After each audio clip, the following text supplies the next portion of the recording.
Karachi expo centre में 3 रोजा Sindh live stock expo 2025 का बाकायदा आगाज हो गया। वजीर आला सिंध सैयद मुराद अली शाह और सूबाई वजीर livestock and fisheries Mohammad Ali Malkani ने नुमाइश का बाकायदा इफ्तिताह किया।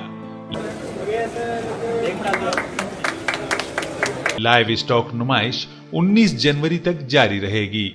मुकर्रिरीन ने तकरीब से खिताब करते हुए कहा कि पाकिस्तान के सबसे बड़े मुआशी और सनती हब में नुमाइश के इनेकाद का मकसद न सिर्फ कारोबारी अफराद को लाइव स्टॉक, फिशरीज और ज़राअत के शोबों में सरमायाकारी के लिए रागिब करना है, बल्कि आवाम को भी इन शोबों के बारे में आगाही फराहम करना है ताकि उनमें भी इस हवाले से शऊर बेदार हो और सरमायाकारी के नए मौके मैसर आ सकें।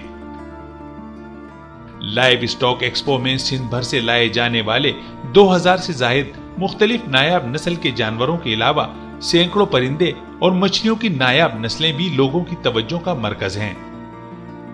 नुमाइश की शुरका का कहना है कि शहरी अगरचे लाइव स्टॉक, फिशरीज और ज़राअत के शोबों में दिलचस्पी रखते हैं, ताहम मालूमात की कमी के सबब इनसे फायदा उठाने से कासिर हैं, जबकि इस किस्म की नुमाइश का इनेकाद खुशाइन और आगाही फराहम करने का मुनासिब जरिया है।